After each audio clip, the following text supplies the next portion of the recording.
Merhaba YouTube, ben Mahmut Arslan. Beni zaten tanıyorsunuz. Hazır kış ayı geldi. Uzun zamandır da karşılaştırma videosu çekmiyorduk. Dedik ki bir karşılaştırma videosu çekelim. Bizim 301 Celize karşılaştırma videosunu izlemediyseniz şu sağdan soldan bir yerden izleyebilirsiniz. Bugün Sercan dedi ki abi Tigo 8'i çektin mi? Dedim hayır. Abi dedi, Tigo 8'i niye çekmiyorsun? Dedim bugün Tigo 8'i çekmeye gidiyorum. Sonra dedi ki abi yeni 5008'i çektin mi? Hayır. Dedi neden bunların ikisini karşılaştırmıyorsun? Dedim çok mantıklı konuşuyorsun Sercan. Sercan'a da buradan selamlar. Arkadaşlar bugünkü videomuz aslında 3 part olacak. Birinci parta girmiş bulunmaktayız. Bugün bir yanımızda yıllardır 7 kişilik SUV deyince hepimizin aklına ilk gelen marka Peugeot 5008 var. Makyajsız olan versiyonun kanalımızda incelemesi mevcut. Şu sağdan soldan bir yerden bakıp inceleyebilirsiniz. Diğer yanımızda ne var abi? Piyasaya yeni girmiş olmasına rağmen D segmentinde hemen hemen en çok satan model Tigo 8 Pro var. Tigo 7 videosunu izlemediyseniz lütfen şu sağdan soldan bir yerden izleyebilirsiniz. Ufaktan böyle bir offroad tadında bir şeyler yapmıştık onda da bayağı bir izlendi. Teşekkür ediyorum izleyenler için. Bugün yanımızda D segmentinin en çok satanları var arkadaşlar. 7 kişilik en çok satanlar. Bir yanımızda Tigo 8 Pro, bir yanımızda Peugeot 5008. İlk part Peugeot 5008'i inceleyeceğiz. İkinci partta ise Tigo 8 Pro'yu inceleyeceğiz. Üçüncü partta ise donanım olarak, fiyat performans olarak, başka işte yakıt tüketimi, maliyet falan filan gibisinden biraz masa başı sohbeti yapacağız, bilginiz olsun. Ne yaptık? Videoyu beğendik mi? Kanala abone olduk mu? Veya böyle şu arabayla şu arabayı karşılaştır dediğiniz videolar varsa onları da aşağıya yorum olarak yazdık mı? Yaptığınızı düşünüyorum. O zaman günahıyla sevabıyla Peugeot 5008.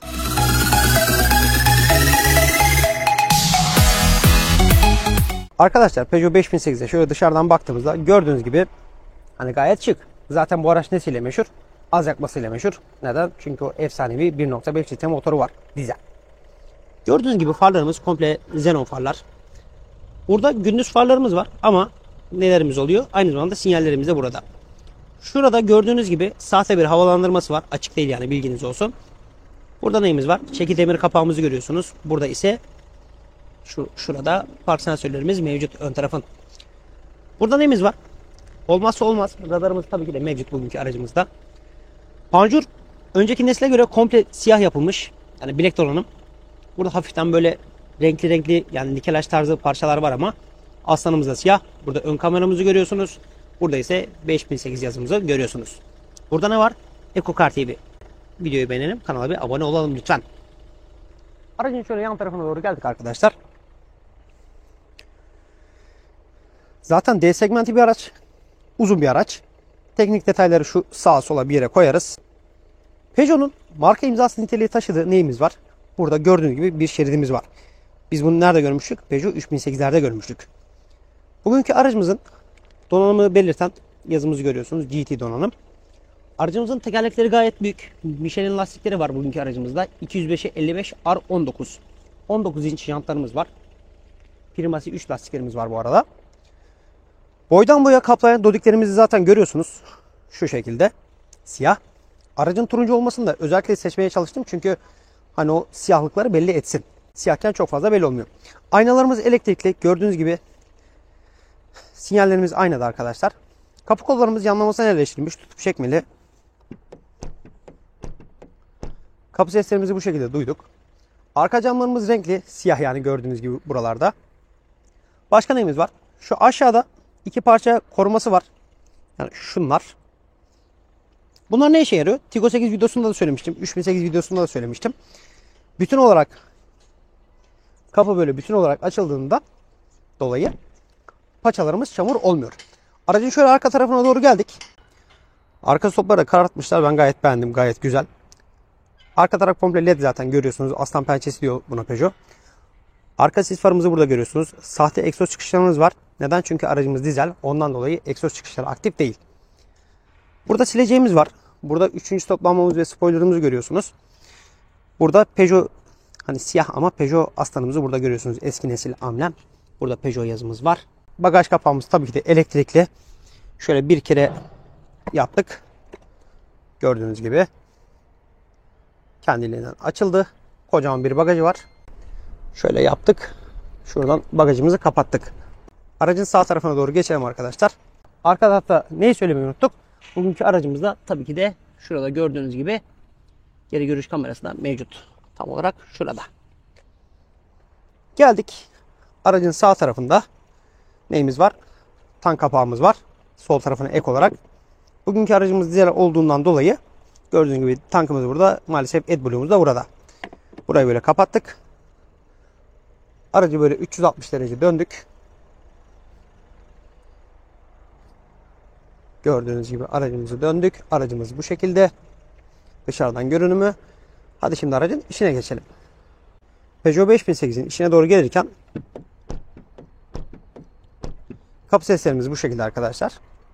Kapımızı açtık. Bizi nelerimiz karşılıyor? Burada açık renkli döşemelerimiz karşılıyor. Buralar böyle hani sert de değil ama böyle yumuşatılmış bir sertlik var. Başka nelerimiz var? Olmazsa olmaz fokal ses sistemimiz mevcut. Başka burada gördüğünüz gibi nikelajlı bir kapı açma kolumuz var. Buralar yumuşak bu arada, bilginiz olsun, sert değil.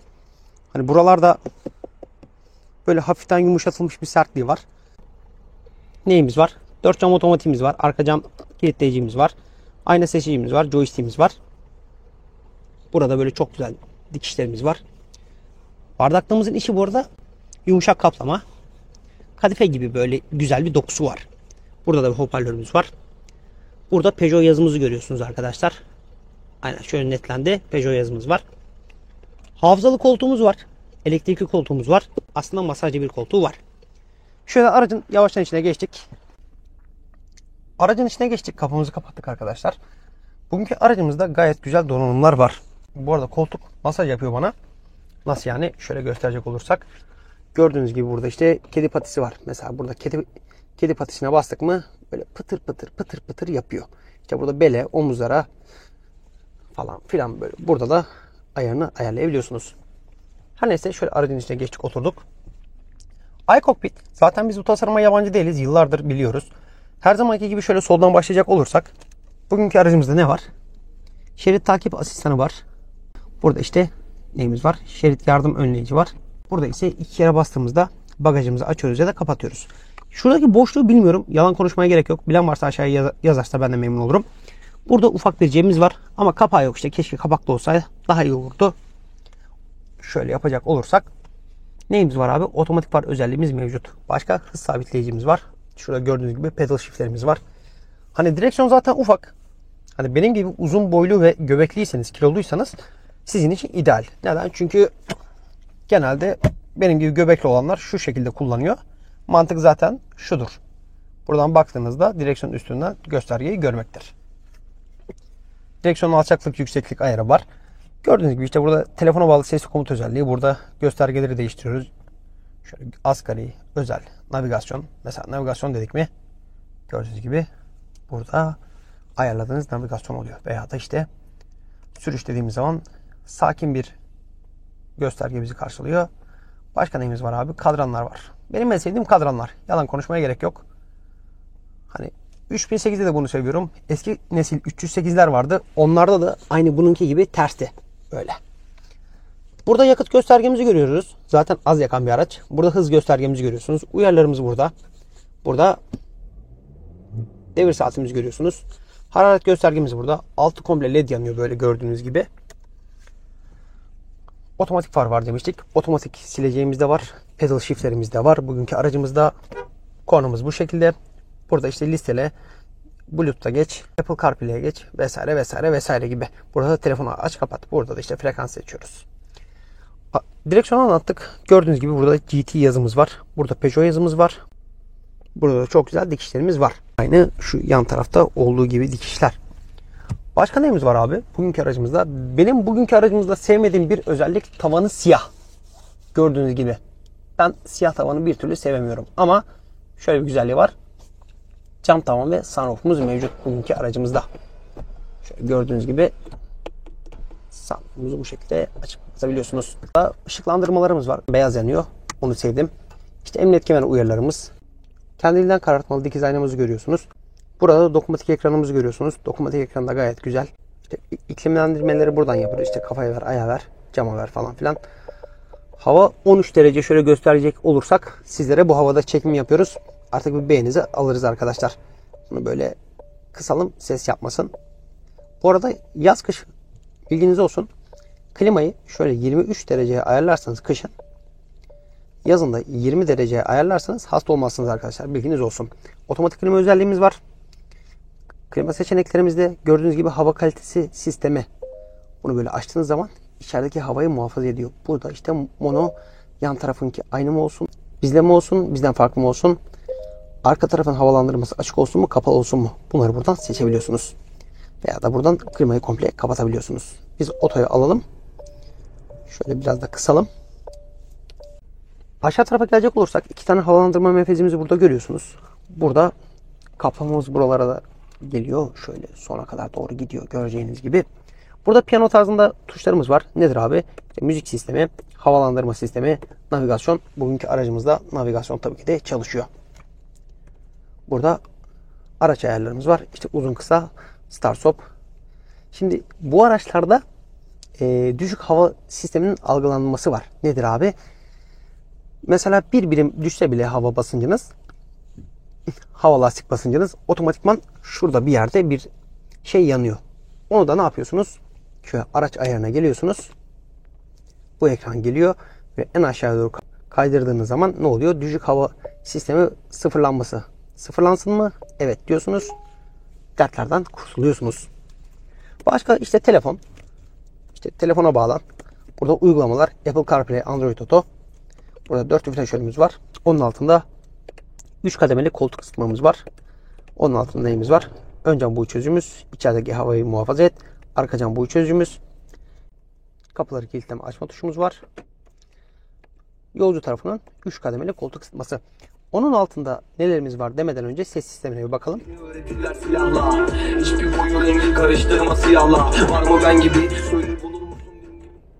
İşte bunlara da rap diyorlar. Kendi aralarında hiç Sagopa veya Ceza dinlememiş insanlar. Her neyse. Ses sistemi gayet güzel. Fokal ses sistemi var demiştik. Burada neyimiz var? Bir tane USB'miz var. Eski nesil. Burada bir tane 12 volt soketimiz var. Gördüğünüz gibi çakmaklık olmaya çakmaklık girişi. Kablosuz, şurada kablosuz şarj özelliğimiz var. Ama benim telefonumda olmadığından dolayı gösteremiyorum sizlere. Burada bir tane boş cebimiz var. Anahtarı vesaire koyabilirsiniz. Veya hani şöyle telefonunuzu koymak için bu şekilde. Ama araç kullanırken telefon kullanmanızı tavsiye etmiyoruz arkadaşlar. Ya telefonu şöyle ön tarafa da koyabilirsiniz. Başka neyimiz var? Burada araç başlatıcı bitiricimiz var. Ben bu nesil vites seçicisini daha çok seviyorum. Yeni nesili çok sevmedim açık konuşmak gerekirse. EAT8 ileri şanzımanımız var. Elektrikli park frenimiz var. El frenimiz. Burada drive modlarımız var. Nerede? Burada. Nedir abi bu drive modları? İşte Eco, normal, spor. Mesela şu anda spor aldık. Bakalım göstergeler kırmızı olacak mı? Oldu. Normal aldık. Normalde ne kadar oluyor? Gri oldu. Eco'da ise mavi olacak mı bakalım. Yok, pek bir fark olmuyor. Şu aşağıda sadece bir Eco yanıyor. Bir de mavimsi bir şey oluyor. Normal modda ne yapıyor? O mavilik devam ediyor. Spor modda ise gördüğünüz gibi böyle güzel bir şey yanıyor. Şöyle P'nin üzerinde S de yanıyor. Bilginiz olsun. Aracın anahtarına gelecek olursak arkadaşlar. Aracın anahtarı gördüğünüz gibi klasik. Ana babam PSA Stellantis anahtarı. Anahtarımızı da böyle koyduk. Burada neyimiz var? 2 tane bardaklığımız mevcut. Burada kocaman bir kol dayaması var. Ama herhangi bir şeyde ileri geri alçaklık yükseklik ayarı yok. Böyle açıp kapatabiliyorsunuz. Burada bir tane bozuk para saklama cebimiz var. Hani içte gayet derin, güzel. Başka neyi anlatmadık? Torpidoyu anlatmadık. Torpidonun üstünde böyle bir nikelaj kaplama var. Torpidomuz gayet yavaş açılıyor. Gayet güzel, işi kalife kaplı. Orada da airbag kapatma tuşu var. Yani onu çeviriyorsunuz, airbag'i açıp kapatıyorsunuz. Buraya bebek koltuğu koyduğunuz zaman. Bebek koltuğunuz yoksa airbag'iniz devamlı açık olsun arkadaşlar. Burayı böyle kapattık. Ruhsat saklama tarafını anlatmayı unuttuk sizlere. Şöyle baktığımızda gördüğünüz gibi bu da siyah. Hani biraz sert. Bilginiz olsun. Burayı böyle açtık. Gördüğünüz gibi neyimiz var? Aynamız var. 2 tane de ışıklandırmamız var. Kapaklı. Buraya kadar gelen arkadaşım ne yapıyoruz? Kanalımızın geleneği. Videoyu beğenmediysek beğeniyoruz. Beğendiysek, abone değilsek aboneliğimizi kontrol ediyoruz. Abone oluyoruz. Bunların hepsini yaptıysak aşağıya bir yorum bırakıyoruz. Burayı böyle kapattık. Bunu böyle kapattık. Aracın ön tarafını anlattık. Ön tarafını anlatacak başka bir şey kalmadı. Ezan okunuyor. Ön tarafı anlattık. Arka tarafa geçelim. Ezan bitsin. Arkaya devam edelim. Hadi bay bay. Peugeot 5008'in arka tarafına doğru geldiğimizde ise arkadaşlar, biraz önce de söylediğim gibi arka camlarımız zaten renkli. Şöyle kapımızı açtık. Kapı sesimiz bu şekilde. Aracın arka tarafında ön tarafına ek olarak nelerimiz var? Tabii ki de burada bir perdemiz mevcut. Bu şekilde makam perdesi. Bunu böyle indirip kaldırabiliyorsunuz. Ama manuel. Buralarımız da böyle yumuşatılmış sertliğe sahip. Buralar sert ön tarafın aksine. Buralar böyle yumuşak. Burada da dikişlerimiz mevcut arkadaşlar. Arka camlarımız otomatik zaten. Burada gördüğünüz gibi arkadaşlar. Başka nelerimiz var abi? Burada bardak saklama cebimiz var ama buraların içi hani ön taraftaki gibi kaplı değil. Sert, yani bilginiz olsun. Buralar komple sert.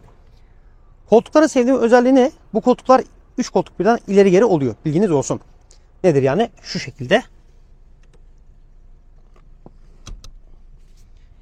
Bu şekilde en öne alıp ya da şuradaki altındaki koldan bu şekilde en geriye alabiliyorsunuz. Koltukların deseni gayet güzel. Ben beğendim. Hani böyle dikişleri falan filan. Hani buralar böyle alkantre kaplı. Ortasında böyle sahte bir derimiz var. İnşallah sahte deridir bu. Koltuklarımızın hepsinde Isofix bağlantısı mevcut. Yavaştan şöyle aracın içine doğru geçtik, oturduk. Kapımızı kapattık. Bizi burada nelerimiz karşılıyor? Öndeki koltuk benim sürüş pozisyonuma göre ayarlı. Biliyorsunuz boyum 1.86, 100 kiloyum. Burada bir sehpamız var. Sehpa hani benim sevdiğim tarzda böyle yukarı doğru açılıp kapanıyor. Biraz güven veriyor. Mesela Dacia Logi'lerde vesaire böyle aşağı doğru açılıp kapanıyor. Bu güven vermiyor. Bu biraz daha sağlam. Ama bunda da herhangi bir bardaklık vesaire yok. Bunu böyle kapattık. Buralar zaten komple sert. Koltuğun arkasında böyle fileli saklama alanları var. Burada neyimiz var? Burada kendinizin ayarlayabildiği havalandırmamız mevcut. 2 tane. Burada 12 volt soketimiz var. Altında neyimiz var? Burada eski nesil USB çıkışlarımız mevcut. Şöyle baktığımızda içi gerçekten havadar duruyor. Güzel. Ön tarafta söylemeyi neyi unuttuk? Burada emniyet kemerlerimizin alçaklık yükseklik ayarı tabii ki de mevcut arkadaşlar. Hani ben şu an gayet rahat oturuyorum. Arkadaki koltuk en arka pozisyonda. Öndeki koltuk benim sürüş pozisyonuma göre ayarlı. Gördüğünüz gibi dizlerim öyle tam değmiyor ama burada 2 parmak, burada 1 parmak boşluk var. Kafa mesafesi olarak hani tam değiyorum desem yalan olmaz arkadaşlar. Hani böyle saçlarım ahenkle dans ediyor diyorlar ya, öyle bir şey işte. Şöyle elim sıkışıyor, bilginiz olsun. Ama orta koltuğa geçtiğim zaman işler biraz değişiyor. Neden? Çünkü burada şaft tüneli yok. Gayet rahatım. Önümde beni engelleyen herhangi bir şey yok. Kafa mesafesi olarak da cam tavan var. Şöyle aşağı yukarı ne kadar diyeyim? 5 parmak ya. 5 parmak bir boşluk oluyor. Şaft tüneli yok demiştik. Onu şöyle göstereyim sizlere. Gördüğünüz gibi herhangi bir şaft tüneli yok. Burada gayet rahat bir şekilde seyahat edebilirim. Koltuklarımız ileri geri oluyor demiştim arkadaşlar. En ileri pozisyonda. Eğer sağımda solumda kimse yoksa böyle biraz rahat edebilirim ama varsa rahat edemem. Bilginiz olsun. Koltuklarımızın başka ne özelliği var? Şöyle gösterecek olursam sizlere. Bu koltuklarımız araç 7 kişilik olduğundan dolayı, arkada da koltuk olduğundan dolayı koltuklarımız buradaki koldan bakın bu şekilde yatıyor. Buradan da hem bagaja erişim sağlıyorsunuz hem de buradaki koltuklara erişim sağlıyorsunuz arkadaşlar. Bunu da böyle kapattık. Kaldırdık. Aracın içi arka taraftan da aynı bu şekilde gözüküyor, bilginiz olsun. Arka taraf bu kadardı. Videoyu beğendik. Kanala abone olduysak ne yapalım? O zaman bagaja geçelim. Arkadaşlar Peugeot 5008'in arka tarafına doğru geldiğimizde ise tabii ki de bagajı inceleyeceğiz. Biraz önce zaten söylemiştik. Nelerimiz var, nelerimiz yok. İşte stoplarımız, sinyallerimiz, arka sis farlarımız, geri görüş kameramız vesaire vesaire vesaire. Elektrikli bagajımız tabii ki de. Buradan böyle yaptık. Bagajımız açılıyor.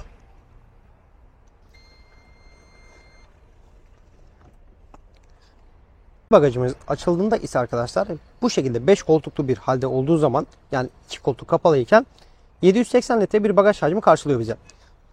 Ha dediniz ki 780 litre bana yetmedi. Benim biraz daha yüküm var.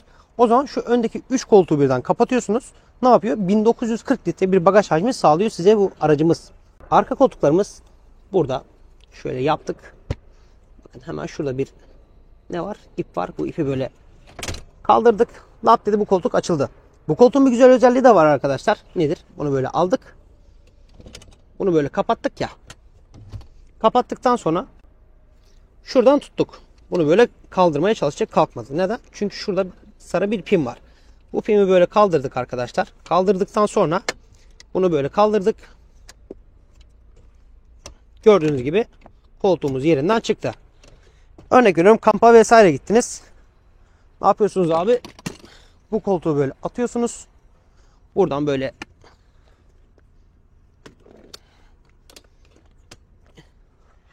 kaldırdınız. Kamp sandalyesine gerek yok.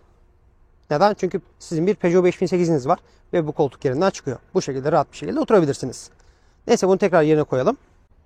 İşiniz bittiğinde ise ne yaptınız abi? Koltuğu tekrar yerine taktınız. Burada bir böyle koruma var. Korumasını böyle kapattınız. Bagaj olduğu ise dümdüz. Şöyle bir problem var. Araçta yedek lastik yok. Tamir kiti var. Bilginiz olsun arkadaşlar. Gördüğünüz gibi burada parlak bir yükleme eşiğimiz var. Yani yükleme eşiği aslında burada ama hani tampona buraya destek yapmışlar. Yükleme eşiği düz, sert, siyah. Şu olay çok güzel. Ben bunu seviyorum. Ne işe yaradığı hakkında inanın hiçbir bilgim yok ama seviyorum. Nelerimiz var abi? Burada kanca karşılıklarımızı görüyorsunuz. Bir tane burada. Bir tane burada. Bir tane burada. Bir tane de nerede? Tabii ki de burada. Yangın tüpümüz vesaire burada. İlk yardım setimiz burada.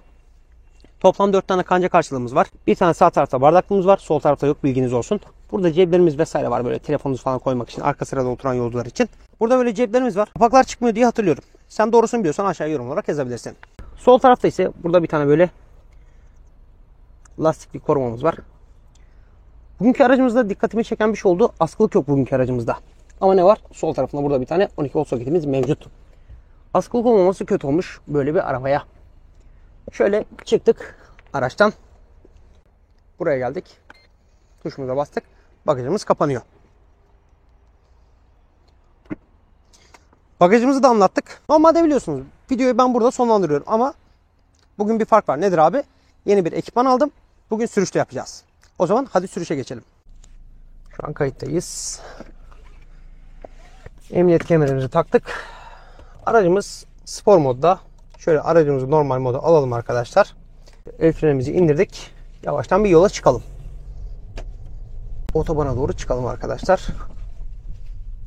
Aracımıza bir 0-100 denemesi yapalım. Hani 0-100'ün çok başarılı olacağını düşünmüyorum. Neden? Çünkü dizel bir araç. 1.5 litre bir araç. Bildiğiniz üzere. Ama işte hani en azından sizler de bir görmüş olun. Benle beraber. Ha, söylemeyi unuttum. Tabela okuma sistemi de var bugünkü aracımızda arkadaşlar. Bilginiz olsun. Böyle biraz ilk deneyim gibi bir şey olacak benim için. Neden? Çünkü uzun zamandır tek başıma sürüş videosu çekmiyordum. Daha doğrusu sürüş videosunu hiç tek başıma çekmedim. Siz de bu açıdan mı çekelim yoksa yan açıdan mı çekelim? Onları yazarsanız memnun olurum. Ben Peugeot 5008'i gerçekten seviyorum arkadaşlar. Neden seviyorum? Çünkü Peugeot 5008 paranızın karşılığı olan bir araç. Hani içeri ne kadar ses alıyor veya kameraya ne kadar ses geliyor bilmiyorum ama gerçekten paranızın karşılığı bir araç. Hani böyle yalıtımı çok kaliteli bir araç değil.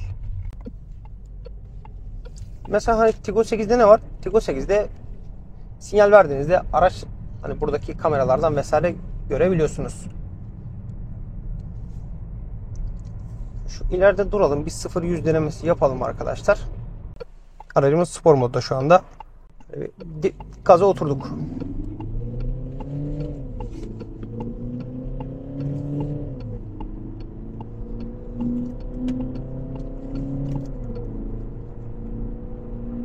%100, 102 oldu. 13.12 saniyede.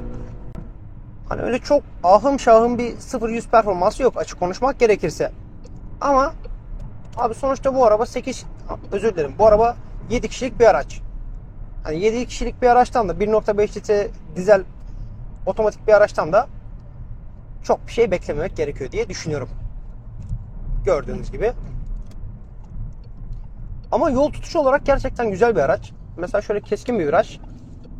Şöyle viraj kasıyoruz. gördüğünüz gibi hani araba bana mısın demiyor yani. Yol tutuşunu ben seviyorum Peugeot'ların. Ya bir de hani böyle Sercan'la konuşurken bir videoda söylemiştik. Hangi videoydu? GLZ 301 karşılaştırma videosuydu arkadaşlar. Hani şoför adam her türlü araca yol tutturur ama önemli olan o aracın da bir şeyler katabilmesi size. Bir şeyler için çabalayabilmesi. Aksi takdirde hani siz ne kadar şoför olursanız olun hani sembolle de tutup bir lineayla viraja girdiğiniz gibi giremezsiniz. Bu bir gerçek. O yüzden size de bir şeyler katması gerekiyor aracın. Gördüğünüz gibi araç böyle pıtır pıtır gidiyor arkadaşlar. Biraz fazla bağırıyor ama bilginiz olsun. Hani fren performansı da gayet güzel yani. Öyle çok ahım şahım bir şey beklememek gerekiyor. Aracımızı normal moda alalım. Start stop'umuz var zaten. Start stop çalışıyor araçta gördüğünüz gibi.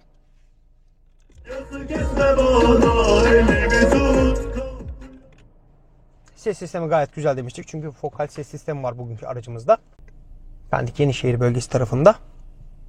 Turgut abiye de selamlar. Turgut Yüksekdağ. 5008'i seviyorum. Yıllardır üretilen bir araç. Yıllardır ülkemizde olan bir araç. Az yakma deyince 7 kişilik bir araç deyince aklımıza gelen ilk araçlardan bir tanesi desek yalan olmaz. 5008 güzel bir araç arkadaşlar. Bu arada yaptığım şey siz de yaparsanız memnun olurum. Bakın böyle kavşaklarda aynaya güvenmeyin. Şöyle en azından kafanızı bir çevirin bakın. Bilginiz olsun. O zaman videoyu burada kapatıyorum. Dediğim gibi videoyu beğenmeyi, kanala abone olmayı, en önemlisi kendinize iyi bakmayı kesinlikle unutmayın arkadaşlar. İkinci partta Tiggo 8'i inceleyeceğiz. Yine aynı kıyafette olacağım tabii ki de. Neden? Çünkü aynı gün çekiyorum. Kendinize iyi bakın. Görüşmek üzere.